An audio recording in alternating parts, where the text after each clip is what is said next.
Are you thinking about how to pay yourself from your corporation, salary, dividends, or both? It's one of the most important decisions that a business owner can make, and it can have a major impact on everything from your tax bill to your retirement savings. In this episode of Beyond the Plan, we're diving into the pros and cons of paying yourself a salary, dividends, or using a combination of the two. You'll learn how to optimize your income, reduce your tax burden, and build a more secure financial future. Don't miss these essential financial planning insights. Subscribe now and take control of your finances with confidence. Should you choose a salary or dividend? Let's work through an example to break it all down. Meet Jamie, a 38-year-old incorporated business owner in Ontario who's married to Alex. They own their home and are planning to upsize in the near future as they grow their family. She has a pre-existing medical condition and has been denied personal disability insurance coverage in the past. Jamie's business brings in $200,000 in active business income, taxed at the small business rate of 12.2%. She needs $100,000 after tax annually to maintain their lifestyle. But Jamie's unsure how to pay herself: salary, dividends, or a mix. Let's look at how much she'd need to draw from her corporation, the tax implications of each method, and some key financial planning considerations to help guide the decision. The Canadian tax system is designed to be integrated, meaning there isn't supposed to be a huge tax advantage to choosing salary over dividends or the other way around. As you'll see in the chart, the total tax impact is close either way. But there's more to the story. Let's explore what Jamie should keep in mind. Let's look at the salary-only approach. She'll need to withdraw $136,500 from the corporation. That breaks down to about $7,200 in corporate tax, almost $32,000 in personal income taxes, $8,860 in total CPP contributions, leaving about $51,800 cash remaining in the corporation. So why does it work for Jamie? Managing salaries may involve more complex payroll processes and record keeping, and Jamie's corporation needs to register a payroll account with the CRA. But salaries offer predictable income, making it easier to manage personal finances. Although salaries are subject to higher personal tax rates compared to dividends, the corporation can deduct the salary as a business expense, reducing the corporation's taxable income. Paying herself a salary allows her to build $24,570 in RRSP contribution room. RRSPs are a great way to save for retirement. Contributions reduce taxable income, and RRSPs grow tax deferred. She could consider contributing to RRSPs in the future to take advantage of these benefits. Additionally, a spousal RRSP may provide income splitting opportunities in retirement. Not only do RRSPs allow her to save for retirement, but she can withdraw from RRSPs for the home buyer's plan and the lifelong learning plan in the future. CPP contributions are paid by both the employer and employee on salaries, which may reduce cash flow. The maximum contribution for 2025 is $8,860.20. The employer contribution is a tax deduction to the corporation. On the personal side, the CPP base contribution is eligible for a tax credit, and the enhanced contribution is a tax deduction. Although there may be less cash in the corporation, CPP is valuable.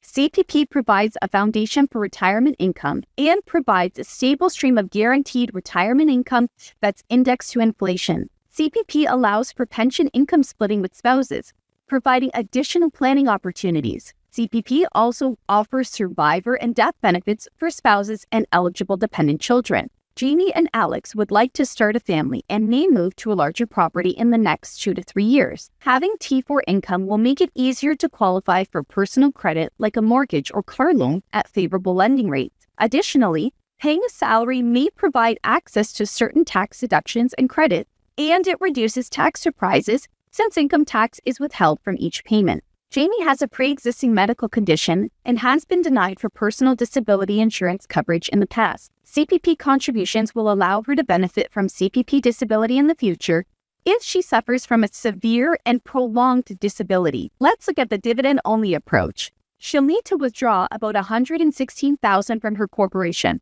What's the breakdown? She'll pay about $24,000 in corporate tax, about $16,000 in personal income taxes, She won't have to pay any CPP contributions, and she'll have about $59,600 cash remaining in the corporation. So why does it work for Jamie? Jamie can choose when to pay dividends, allowing for more flexibility in managing cash flow, and paying dividends can be simpler from an administrative perspective, as it avoids the need for payroll processing and remittances. The corporation cannot deduct dividends as a business expense. Income tax is not withheld and remitted at each payment, which may result in personal taxes owing in April when Jamie files her income taxes. Paying a dividend avoids CPP contributions, which frees up approximately $7,700 cash flow in the corporation versus paying a salary. Dividends are often taxed at a lower tax rate due to the dividend tax credit, and they require less gross income to achieve the same net income compared to salary. However, the higher reported income due to dividend gross-up can affect eligibility and amounts received for several income-tested benefits. For example, if Jamie expands her family in the future, paying herself dividends may reduce the tax-free Canada Child Care benefit, as the adjusted net family income will be based on her gross-up income. Collecting dividends instead of a salary can complicate personal credit qualifications, such as car loans and mortgages, as lenders typically favor consistent, easily verifiable salary income. Dividends do not require CPP contributions and do not build RRSP contribution room. Jamie won't be building up CPP benefits for retirement and won't be able to leverage RRSPs to reduce her taxable income and save for retirement. Let's look at a hybrid strategy of paying salary and dividends. Jamie will need to withdraw $130,450 from her salary, which would be $81,200 in salary and $49,250 in dividends. Here's the breakdown. She'll pay about $14,000 in corporate tax, about $25,600 in personal income taxes, $8,860 in CPP contribution, leaving about $51,000 cash in her corporation. So why does it work for Jamie? Paying herself a salary up to the year's additional maximum pensionable earnings, or YAMPE, maximizes Jamie's CPP contributions, ensuring that she receives the highest possible CPP retirement benefit. This allows her and her family to benefit from disability and survivor benefits. Paying herself a salary up to YMPE allows her to build $14,616 in RRSP contribution room, and has slightly more cash available in the corporation when comparing to salary only.